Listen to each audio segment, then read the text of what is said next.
Om Shanti. My spiritual brothers and sisters, पहले हम परमात्मा के महावाक्य सुनेंगे और फिर उस पर अच्छे से अपना चिंतन करेंगे। और आप सब भी अपना चिंतन जरूर शेयर करें। हर आत्मा के प्रति श्रेष्ठ भावना, हर आत्मा के प्रति श्रेष्ठ भावना अर्थात ऊंच उठाने की व आगे बढ़ाने की भावना रखना अर्थात शुभ चिंतक बनना। अपनी शुभ वृत्ति से, शुभ चिंतक स्थिति से, शुभ वृत्ति से, शुभ चिंतक स्थिति से अन्य के अवगुण को भी परिवर्तन करना। किसी के अंदर कोई कमी है, कमजोरी है, अवगुण है, उसको परिवर्तन करने के लिए क्या चाहिए? अपनी शुभ वृत्ति, शुभ चिंतक स्थिति। किसी की भी कमजोरी व अवगुण को अपनी कमजोरी समझ वर्णन करने की बजाय व फैलाने की बजाय समाना और परिवर्तन करना, यह है रिगार्ड। किसी के अवगुण, कमजोरी को अपनी कमजोरी समझकर। सोचिए, अगर हमारे अंदर कोई कमजोरी है या हमसे कोई गलती हुई है ना, तो हम क्या चाहेंगे कि नहीं, मुझे एक चांस मिलना चाहिए परिवर्तन करने का, है ना, इसको कोई फैलाए नहीं।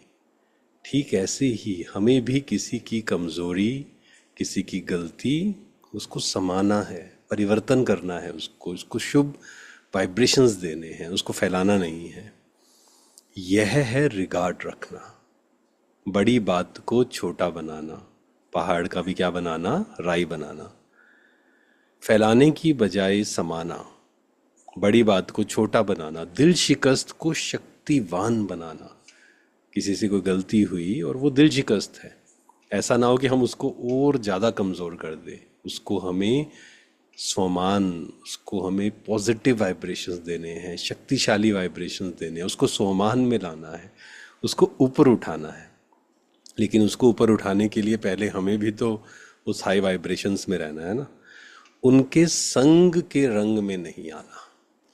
किसी ने गलती की मान लीजिए, या कोई किसी की कमज़ोरी हम देख रहे हैं, कोई गुस्सा कर रहा है मान लीजिए, है ना, वो भी उसकी कमज़ोरी है। ऐसा ना हो कि वो गुस्सा कर रहा है और हम दुखी हो जाएं। ये क्या हुआ? संग के रंग में आना। और साक्षी का मतलब ही ये है कि कोई व्यक्ति गलत कर रहा है, कोई कमज़ोरी के वश है, उसका प्रभाव हमारे मन पर ना आए, उसका प्रभाव हमारी स्थिति पर ना आए। उनके संग के रंग में नहीं आना। सदा उन्हें भी उमंग उत्साह में लाना, यह है रिगार्ड। सदा उन्हें भी उमंग उत्साह में लाना, यह है रिगार्ड। ऐसे रिगार्ड देने वाले ही शुभ चिंतक हैं। किसी का रिगार्ड रखना, इसका मतलब क्या है? किसी का रिगार्ड रखने का मतलब है शुभ चिंतक बनना, उसके लिए उसको उमंग उत्साह में लाना। कोई कमज़ोर है, कोई दिल शिकस्त है, उसको शक्तिशाली बनाना, उसके लिए पॉजिटिव संकल्प क्रिएट करना, उसको ब्लेसिंग्स देना, उसको ऊपर उठाना। और दूसरों की कमी कमज़ोरी देखते हुए क्या करना है हमें? मान लीजिए कोई गलत काम कर रहा है या किसी के अंदर कोई कमी है, कमज़ोरी है, पहली बात तो ये समझनी है कि वो व्यक्ति भी खुद को एक्चुअल में परिवर्तन करने की कोशिश कर रहा होगा, है ना।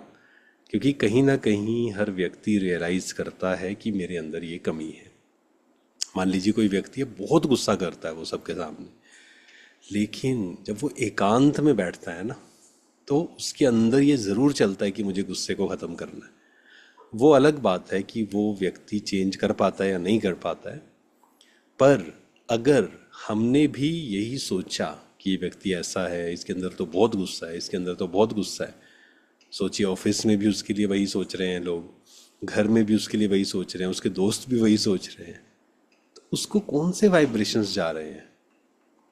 Negative vibrations, low vibration. उसको नहीं चाहिए वो। उसको कौन से वाइब्रेशंस चाहिए? अगर कोई किसी के अंदर बहुत गुस्सा है, उसको चाहिए शांति के वाइब्रेशंस। कि कोई उसके लिए ये थॉट क्रिएट करे कि आप शांत स्वरूप आत्मा हैं। कोई उसको शब्दों में ये समझाए कि आप शांत स्वरूप आत्मा हैं, गुस्सा आपका एक्वायर्ड संस्कार है। क्योंकि गुस्सा किसी का भी ओरिजिनल संस्कार नहीं है। आप सोच के देखिए, अगर एक बच्चा उसको घर में भी ऐसा एनवायरनमेंट मिले, स्कूल में भी ऐसा एनवायरनमेंट मिले जहाँ उसको गुस्सा देखने में ही ना आए। मूवीज़ में भी या मोबाइल पर भी उसको कभी उसने गुस्सा देखा ही नहीं किसी को करते हुए, क्या उसके अंदर वो संस्कार आएगा? नहीं आ सकता, क्योंकि ये एक्वायर्ड संस्कार है। चाहे पेरेंट्स से वो एक्वायर किया है या स्कूल, कॉलेज या मूवीज़ के थ्रू, है ना, टीवी के थ्रू, मोबाइल के थ्रू, तो ये एक्वायर्ड संस्कार है। तो किसी को ये बताना कि आपका स्वधर्म शांति है, शब्दों से भी समझाना, मन से भी समझाना, और शब्दों से भी ज़्यादा ज़रूरी है मन से समझाना, क्योंकि हमारे संकल्पों में बहुत शक्ति है। हमारे वाइब्रेशंस शब्दों से कई गुना अधिक पावरफुल हैं। तो आज ये प्रैक्टिस करेंगे, इस पे चिंतन करेंगे। आप अपना चिंतन लिखिए भी, क्योंकि चिंतन लिखना, चिंतन करना, तब जो ज्ञान हम सुनते हैं, अच्छी बातें सुनते हैं, तभी वो अंदर धारण होगा। अगर हमने सिर्फ सुना, अच्छी अच्छी बातें सुनी, लेकिन उसको चिंतन नहीं किया, उस पर चिंतन लिखा नहीं, तो प्रैक्टिकल जीवन में नहीं आएगी वो चीज़।